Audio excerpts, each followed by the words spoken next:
Hello नमस्कार दोस्तों, सभी को राम राम, सत श्री अकाल। कैसे हो आप? देखिए, जब जब तेरी तलवार उठी, जब जब तेरी तलवार उठी तो दुश्मन टोली डोल गई, दुश्मन टोली डोल गई।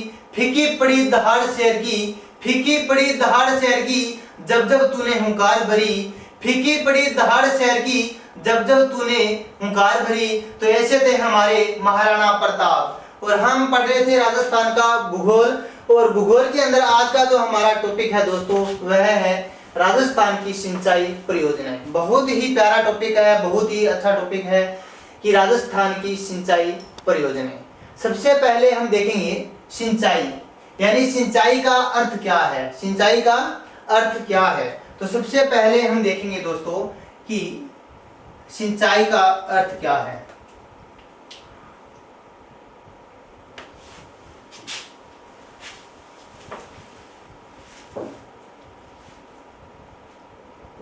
सिंचाई का अर्थ क्या है? देखिए, सिंचाई किसे कहा जाता है, यानी सिंचाई क्या है। तो यानी वर्षा के हवाओं में, किसके? वर्षा के हवाओं में, वर्षा के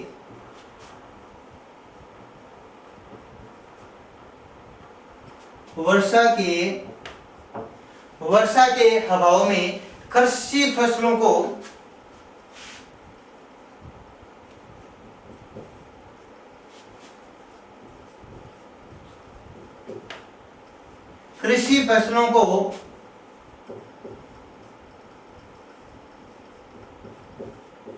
कृत्रिम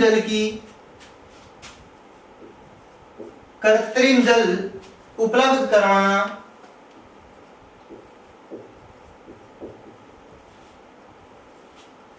करवाने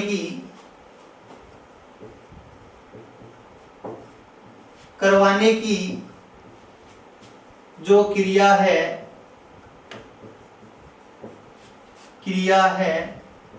उसे सिंचाई कहा जाता है। उसे सिंचाई कहा जाता है। यानी हम लोग पढ़ रहे थे राजस्थान की सिंचाई परियोजनाएं। क्या पढ़ रहे थे? राजस्थान की सिंचाई परियोजनाएं पढ़ रहे थे। तो हमने देखा कि सिंचाई का अर्थ क्या है। यानी सबसे पहले पढ़ने से हमें यह मालूम होना चाहिए कि सिंचाई का अर्थ क्या है। तो देखिएगा, वर्षा के हवाओं में कृषि फसलों को कृत्रिम जल उपलब्ध करवाने की जो क्रिया है उसे कहा जाता है सिंचाई कहा जाता है। क्या कहा जाता है? सिंचाई कहा जाता है। एक बार पुनः कि सिंचाई का अर्थ क्या है, यानी वर्षा के हवाओं में कृषि फसलों को कृत्रिम जल उपलब्ध करवाने की जो क्रिया है उसे सिंचाई कहा जाता है। क्या कहा जाता है? सिंचाई कहा जाता है। इसके बाद में हमारे सामने अगला पॉइंट है कि सिंचाई की आवश्यकता क्यों पड़ी। सिंचाई की आवश्यकता क्या है? तो इसके बाद में हमारा अगला टॉपिक है कि सिंचाई की आवश्यकता।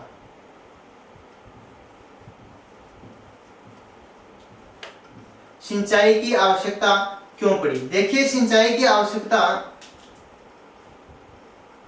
क्यों पड़ी? क्योंकि राजस्थान एक कृषि प्रधान राज्य है। राजस्थान एक क्या है? राजस्थान एक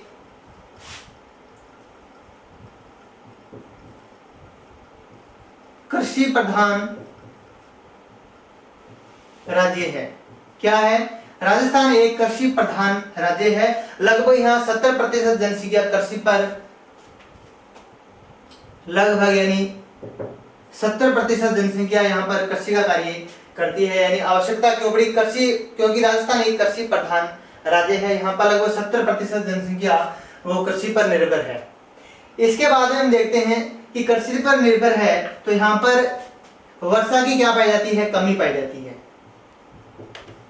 वर्षा की क्या पाई जाती है?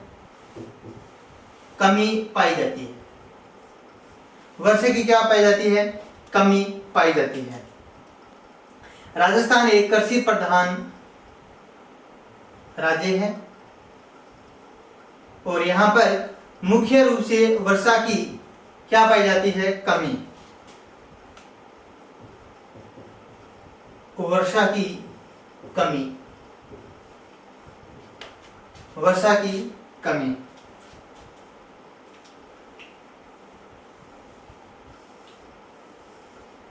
वर्षा की कमी, क्योंकि राजस्थान एक कृषि प्रधान राज्य है और यहाँ पर वर्षा की कमी पाई जाती है।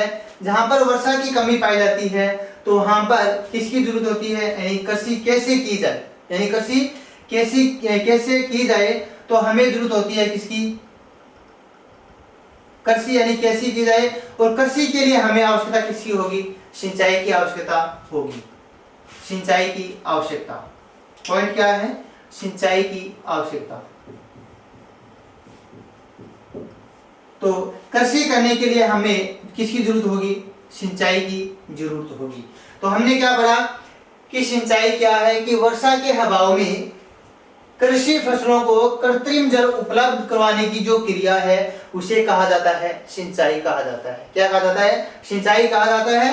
और इसकी आवश्यकता क्यों पड़ी, क्योंकि राजस्थान एक कृषि प्रधान राज्य है। यहाँ पर लगभग 70% जनसंख्या कृषि पर निर्भर है और मुख्यतः वर्षा की कमी के कारण हमें जरूरत होती है किसकी, कृषि कैसे की जाए। और कृषि के लिए हमें जरूरत होती है कि सिंचाई के साधनों की। इसके बाद में हम देखेंगे कि सिंचाई के प्रमुख साधन कौन कौन से हैं। क्या देखेंगे, सिंचाई के प्रमुख साधन कौन कौन से हैं।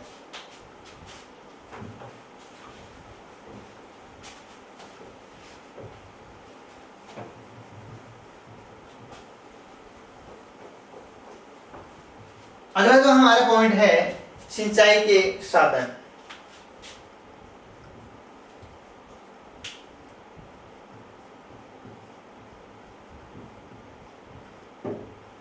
सिंचाई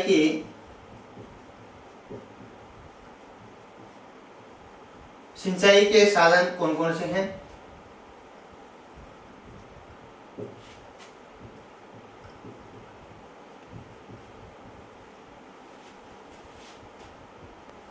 सिंचाई के साधन, सबसे पहले हम देखते हैं सिंचाई के साधनों में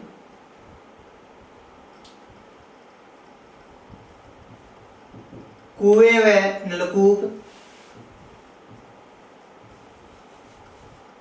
इसके बाद में नहरें, इसके बाद में तालाब और इसके बाद में अन्य, यानी अन्य जो परंपरागत जो सिंचाई के साधन हैं उनमें हमें अन्य में शामिल करेंगे।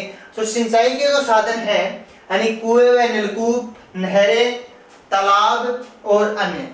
अब हम बात करें कि कुएं व नलकूप के द्वारा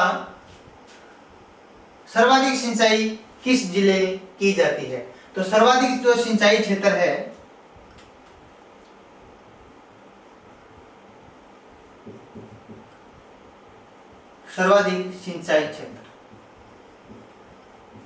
सर्वाधिक सिंचाई है यानी कुएं व नलकूप के द्वारा सर्वाधिक सिंचाई की जाती है जयपुर जिले में।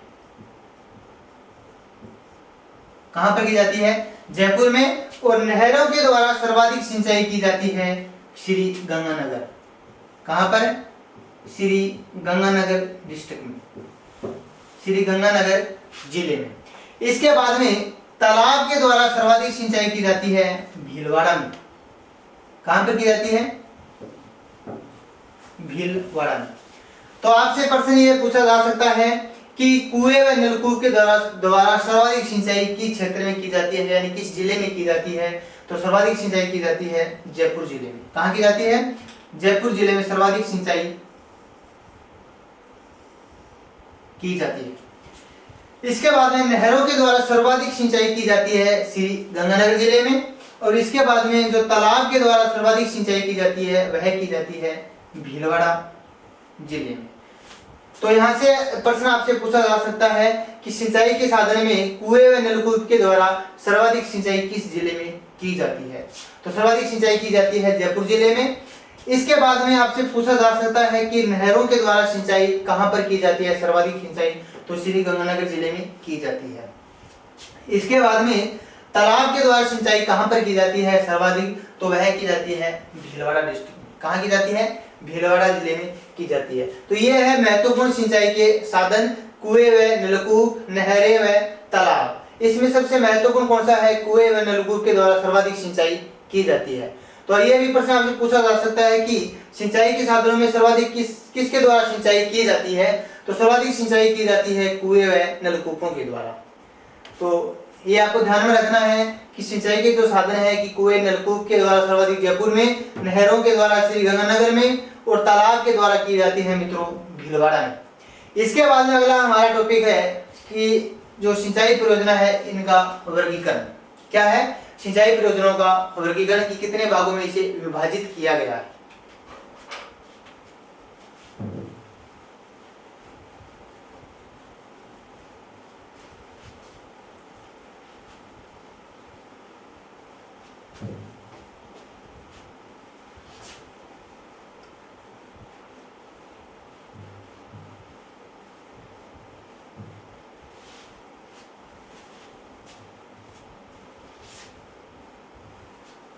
इसके बाद में हमारा अगला पॉइंट है कि सिंचाई परियोजनाओं का वर्गीकरण। सिंचाई परियोजनाओं का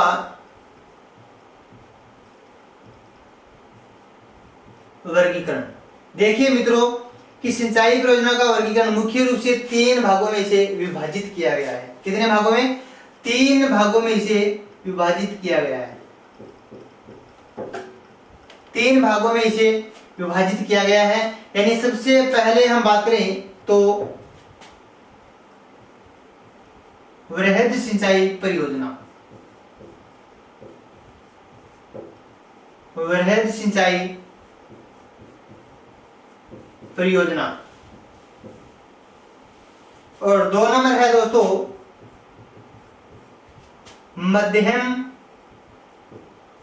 मध्यम सिंचाई परियोजना। सिंचाई परियोजना। और नंबर 3 है दोस्तों लघु सिंचाई परियोजना। लघु सिंचाई परियोजना।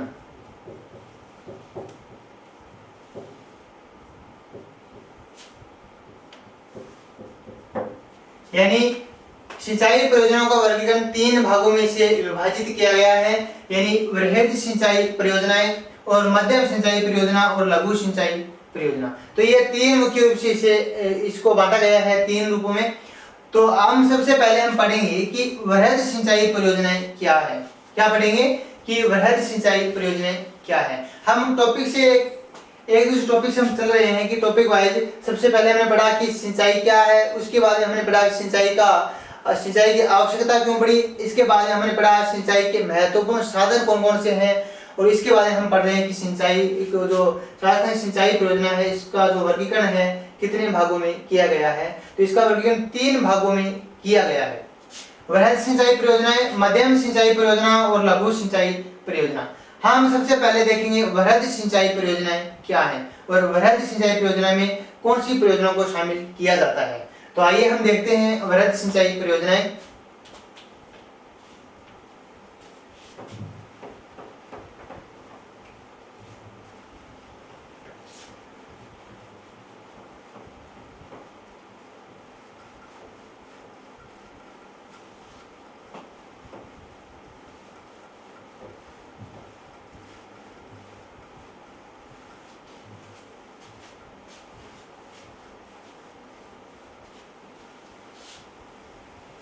हम पढ़ रहे थे सिंचाई परियोजनाओं का वर्गीकरण। क्या पढ़ रहे थे?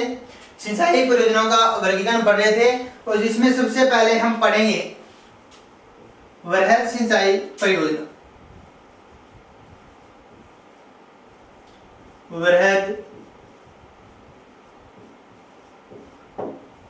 सिंचाई परियोजना।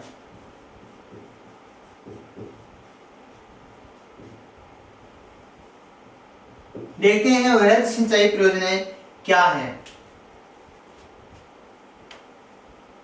देखिए वृहद सिंचाई परियोजना की हम डेफिनेशन की बात करें तो यानी ऐसी परियोजना जिनका कृषि कमान क्षेत्र है वो 10,000 हेक्टेयर से क्या हो, ज्यादा हो, यानी अधिक हो। तो इसकी परिभाषा क्या है कि वृहद सिंचाई परियोजनाएं क्या होती हैं, यानी ऐसी परियोजना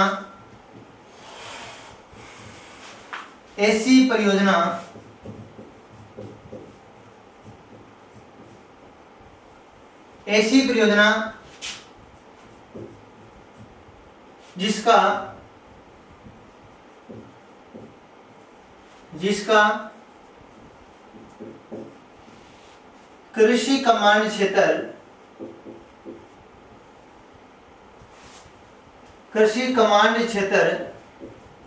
10,000 हेक्टेयर से अधिक हो। 10,000 हेक्टेयर से अधिक हो,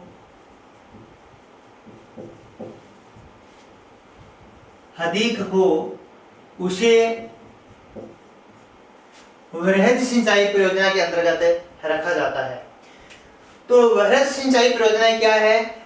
यानी कि ऐसी परियोजना जिसका कृषि कमांड क्षेत्र 10,000 हेक्टेयर से अधिक हो, तो उसे किसके अंतर्गत रखा जाता है? वृहद सिंचाई परियोजना के अंतर्गत रखा जाता है। कुछ हम उदाहरण देखते हैं कि वृहद सिंचाई के अंतर्गत, और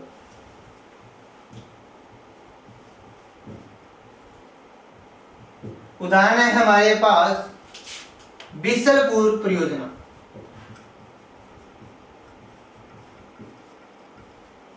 बीसलपुर परियोजना जिसका हेक्टर है 81,800 हेक्टेयर। 81,800 हेक्टेयर है, यानी बीसलपुर परियोजना है, यह 81,800 हेक्टेयर है। मतलब कहने का अर्थ ये हुआ कि यह 10,000 हेक्टेयर से क्या है? अधिक है।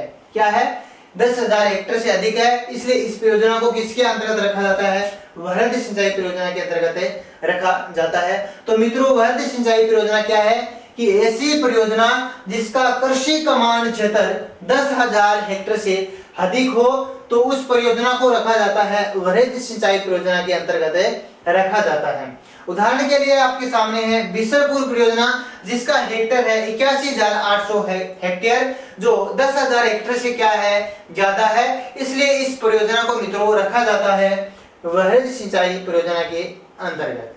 तो ये है हमारी वृहद सिंचाई परियोजना। कि वृहद सिंचाई परियोजना क्या है? तो ऐसी परियोजना जिसका कृषि कमांड क्षेत्र 10,000 हेक्टेयर से अधिक हो, तो उस परियोजना को रखा जाता है वृहद सिंचाई परियोजना के अंतर्गत। जैसे बीसलपुर परियोजना 81,800 हेक्टेयर है, जो कि 10,000 से अधिक है, इसलिए इस परियोजना को रखा जाता है वृहद सिंचाई परियोजना के अंतर्गत। अब हम चलते हैं अगले पायदान पर, और अगला हमारा जो पायदान है वह हमारी परियोजना है गंग नहर परियोजना। बहुत ही बढ़िया है परियोजना गंग नहर परियोजना। तो हम पढ़ेंगे गंग नहर परियोजना।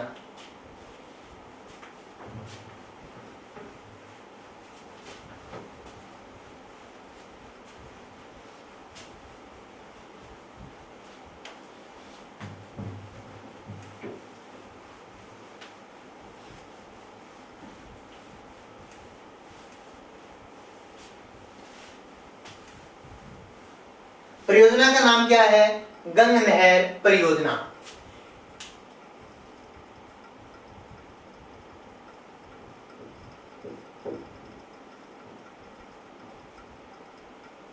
गंग नहर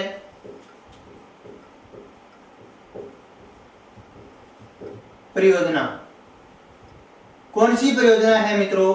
गंग नहर परियोजना।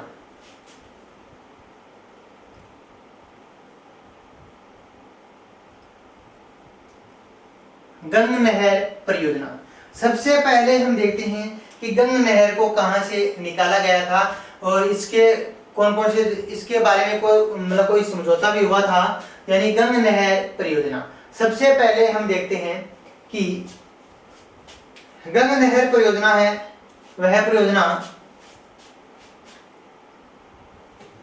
इसकी जब निर्माण की बात आती है, सबसे पहले इसकी उद्गम स्थल यानी इस नहर को कहां से निकाला गया था, कौन सी गंग नहर परियोजना है, इसको कहां से निकाला गया था। हम बात करें दोस्तों मैप के द्वारा इसको समझेंगे कि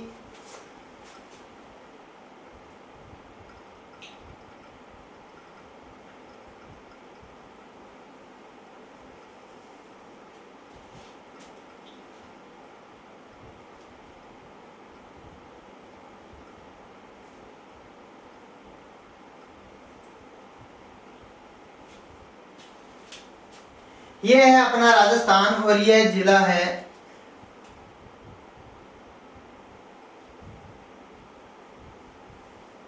गंगानगर जिला। कौन सा जिला है?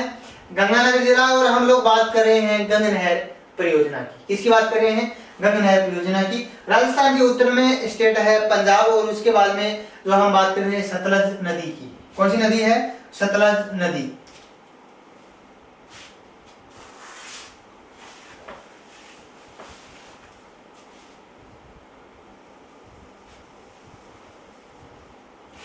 नदी का नाम क्या है? सतलज नदी।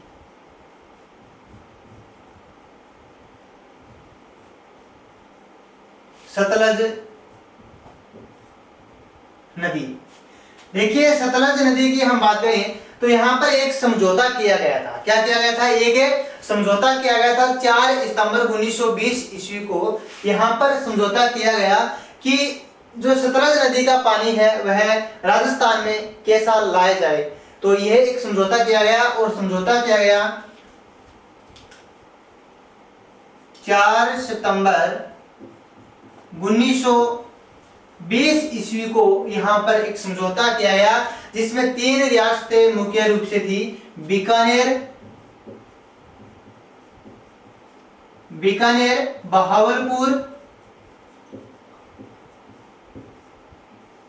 बहावलपुर और पंजाब राज्य,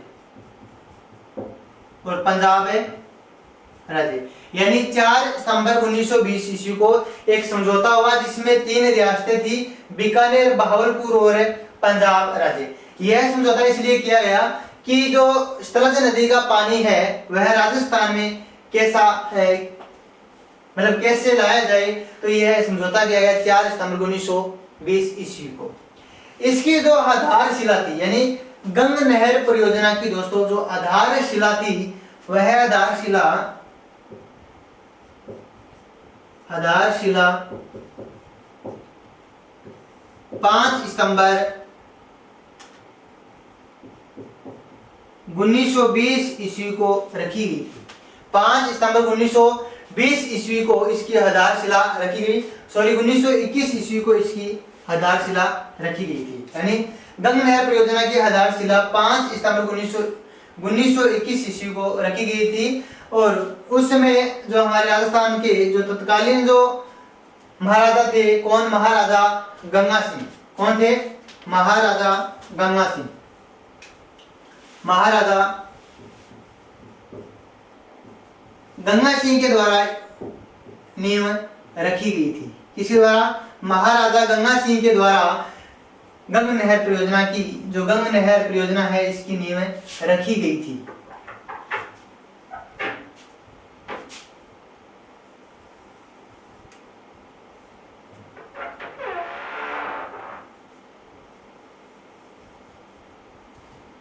गंगा नहर परियोजना की नींव रखी गई गंगा सिंह के द्वारा 5 सितंबर 1921 ईस्वी को। महाराजा गंगा सिंह को आधुनिक भारत और राजस्थान का भागीरथ भी कहा जाता है। महाराजा गंगा सिंह को आधुनिक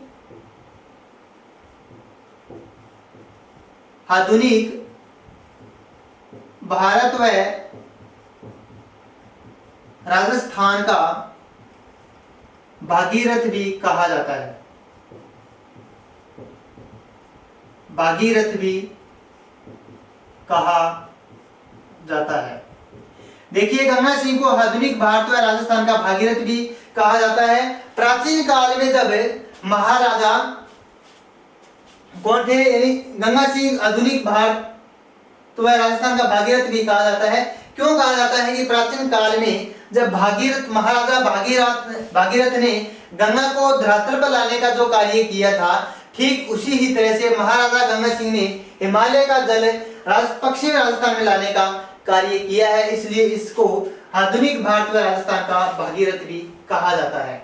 तो महाराजा गंगा सिंह को आधुनिक भारत व राजस्थान का क्या कहा जाता है? भागीरथ कहा जाता है। क्यों कहा जाता है? क्योंकि प्राचीन काल में जब भागीरथ ने गंगा को जब धरातल पर लेकर आए थे, और इसी के कारण भागीरथ को क्या कहा, गंगा सिंह को आधुनिक भारत और राजस्थान का भागीरथ कहा जाता है।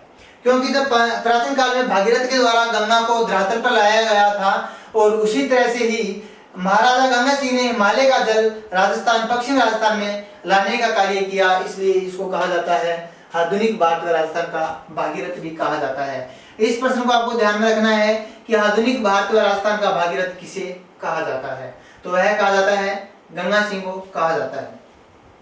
इसकी आधारशिला रखी गई 5 सितंबर 1921 ईस्वी को। कब रखी गई? 5 सितंबर 1921 ईस्वी को इसकी आधारशिला रखी गई थी। अब हम बात करेंगे इसकी उद्घाटनकारी की, यानी उद्घाटन किसके द्वारा किया गया था। इसका उद्घाटन दोस्तों 26 अक्टूबर 1927 ईस्वी को, 26 अक्टूबर 1927 ईस्वी को वायसराय लॉर्ड इरविन के द्वारा इसका उद्घाटन किया गया था, यानी शिवपुर हेड श्री गंगानगर में इसका उद्घाटन किया गया था। शिवपुर हेड गंगानगर,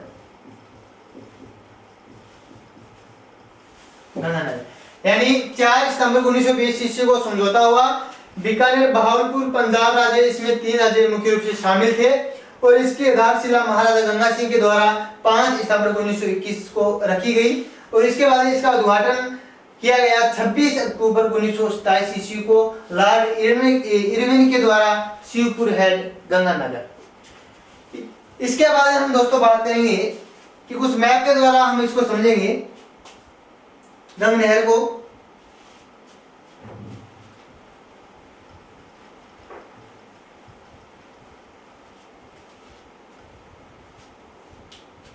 देखिए ये है अपना पंजाब राज्य और पंजाब राज्य में यहाँ पर है फिरोजपुर के निकट, किसके निकट है? फिरोजपुर के निकट है हुसैनीवाला, क्या नाम है?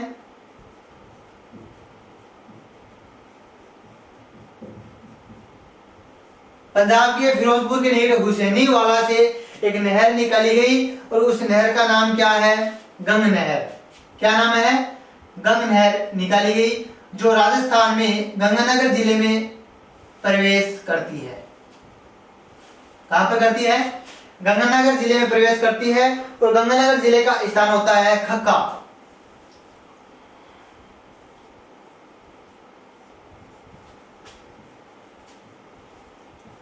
खक्का नामक स्थान पर यह गंगानगर जिले में प्रवेश करती है। कौन सी नहर? गंग नहर परियोजना। इसके बाद में यह नहर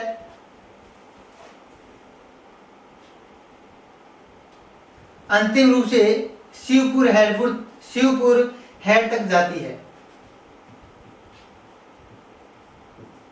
शिवपुर हेड तक ये नहर जाती है। नहर का नाम क्या है? गंग नहर परियोजना, जो पंजाब राज्य के फिरोजपुर के निकट हुसैनीवाला से यह नहर निकाली गई जो राजस्थान के गंगानगर जिले के खक्का नामक स्थान पर ये गंग नहर ये प्रवेश करती है और अंत में शिवपुर हेड तक ये जाती है।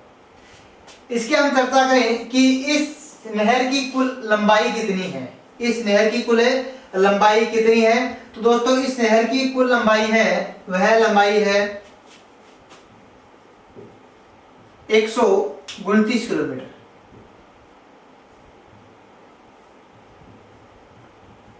129 किलोमीटर इस नहर की कुल लंबाई है। कितनी है? 129 किलोमीटर इस नहर की लंबाई है। जब हम राजस्थान की बात करें तो राजस्थान में इस नहर की लंबाई है मात्र 17 किलोमीटर। कितनी है? 17 किलोमीटर है। और पंजाब राज्य की हम बात करें कि पंजाब राज्य में इसकी लंबाई कितनी है, तो पंजाब राज्य में दोस्तों 112 किलोमीटर लंबाई है। तो यानी हम बात करें कि इस नहर की, गंग नहर की कुल लंबाई की बात करें तो दोस्तों है 129 किलोमीटर और राजस्थान में है 17 किलोमीटर और पंजाब राज्य में है 112 किलोमीटर। और इसके वितरिकाओं की हम बात करें कि इसके गंग नहर के वितरिकाओं की कुल लंबाई कितनी है, तो उनकी दोस्तों लंबाई है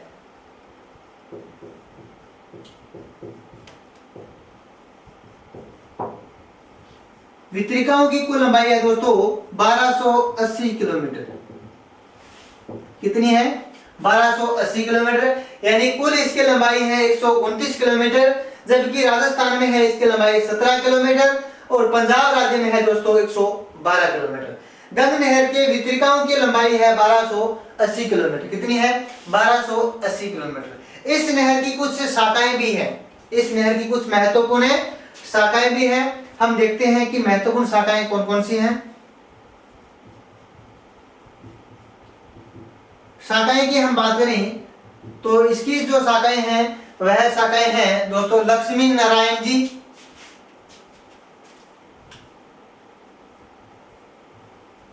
लक्ष्मी नारायण जी शाखा, और इसके बाद में जो शाखा है अगली शाखा कौन सी? लालगढ़ शाखा।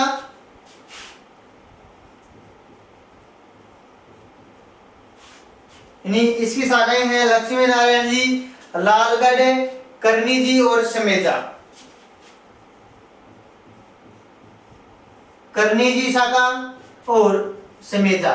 तो ये दोस्तों आपको ध्यान में रखना है कि इसकी शाखाएं हैं लक्ष्मी नारायण जी, लालगढ़, करनी जी और समेजा।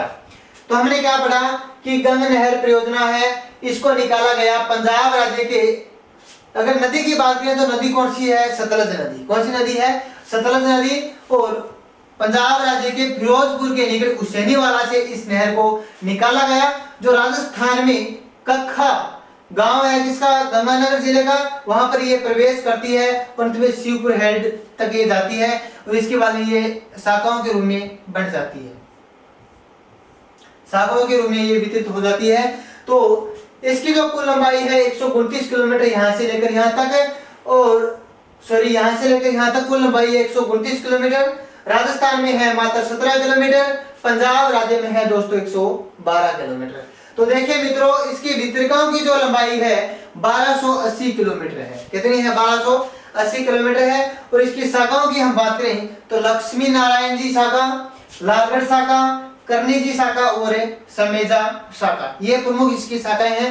दोस्तों इस टॉपिक को बहुत ही ध्यान से पढ़ना है, बहुत ही ध्यान से पढ़ना है, क्योंकि ये हर परीक्षा के अंदर यहाँ से प्रश्न पूछे जाते हैं कि गंग नहर परियोजना का निर्माण किसने करवाया, इसकी नींव किसने रखी, तो इस प्रकार के प्रश्न पूछे जाते हैं। तो इसकी आधारशिला 5 सितंबर 1921 को रखी गई, किसके द्वारा? महाराजा गंगा सिंह के द्वारा, जिसे आधुनिक भारत का भागीरथ भी कहा जाता है। उद्घाटन इसका किया 26 अक्टूबर 1927 को लॉर्ड इरविन के द्वारा, शिवपुर हेड, गंगानगर। और एक इसकी महत्वपूर्ण विशेषता और है दोस्तों कि गंग नहर जो परियोजना है, यह परियोजना विश्व की एक बहुत ही इंपॉर्टेंट बात है कि गंग नहर परियोजना विश्व की सबसे पुरानी व विकसित नहर परियोजना है। विश्व की सबसे पुरानी व विकसित नहर परियोजना है, विकसित नहर परियोजना है। तो आपसे पूछा जाए कि विश्व की सबसे पुरानी व विकसित नहर परियोजना कौन सी है, तो आपको बताना है गंग नहर परियोजना। कौन सी परियोजना? गंग नहर परियोजना है, जो विश्व की सबसे पुरानी व विकसित नहर परियोजना है। तो आज हमने पढ़ा गंग नहर परियोजना। क्या पढ़ा? गंग नहर परियोजना। दोस्तों इसको रटना नहीं है, सिर्फ क्या करना है? याद करना है। इसको क्या करना है? याद करना है। ये मैप आपको याद होना चाहिए कि सतलज नदी से इस नहर को निकाला गया, कहां से? पंजाब के हुसैनीवाला जो फिरोजपुर के निकट, वहां से इस नहर को निकाला गया। और निकालने का कार्य जो था, इस पर एक समझौता भी हुआ था 4 सितंबर 1920 ईस्वी को कि राजस्थान में इस नदी का पानी कैसे लाया जाए। तो ये समझौता हुआ था जिसमें 3 रियासतें थी, बीकानेर, बहावलपुर और पंजाब राज्य। इसका जो कार्य है, जो आधार इसकी नींव है, वो रखी थी महाराजा गंगा सिंह ने रखी थी। जिसको कहा जाता है आधुनिक भारतीय राजस्थान का भागीरथ भी कहा जाता है। ये मैंने आपको पहले बता दिया कि भागीरथ क्यों कहा जाता है, क्योंकि प्राचीन काल में जब भागीरथ ने जब गंगा नदी को धरातल पर लाने का जो कार्य किया था, बहुत ही अच्छा कार्य किया था, उसी प्रकार से जब महाराजा गंगा सिंह ने हिमालय का जल राजस्थान के पक्षी में लाने का जो कार्य किया है, इसलिए इसे कहा जाता है राजस्थान व भारत का भागीरथ भी कहा जाता है। इसके बाद में हमने पढ़ा कि इसकी कुल लंबाई कितनी है, 129 किलोमीटर इसकी लंबाई है। राजस्थान में है 17 किलोमीटर और पंजाब में है 112 किलोमीटर और इनके जो वितरिकाओं की जो लंबाई है वह है 1280 किलोमीटर। कितनी है? 1280 किलोमीटर। और इसकी जो शाखाएं हैं दोस्तों, इनको भी आपको याद करना है कि लक्ष्मी नारायण जिसकी शाखा है लालगढ़, करनी जी और शमेजा। यह बहुत ही अच्छा क्वेश्चन है कि विश्व की सबसे पुरानी व विकसित नहर परियोजना कौन सी है, तो वह है दोस्तों अपनी कौन सी? गंग नहर परियोजना। कौन सी नहर परियोजना है? गंग नहर परियोजना। तो आज हमने क्या पढ़ा? गंग नहर परियोजना के बारे में पढ़ा है। तो अगर आपको ये वीडियो पसंद आए तो आप इसे लाइक कीजिए, शेयर कीजिए और चैनल को सब्सक्राइब भी कीजिए। और तब तक आप बने रहे हमारे चैनल डैफोडिल कोचिंग क्लासेस पर। एक बार पुनः आप सभी का धन्यवाद। जय हिंद साथियों, मिलते हैं अगले वीडियो में।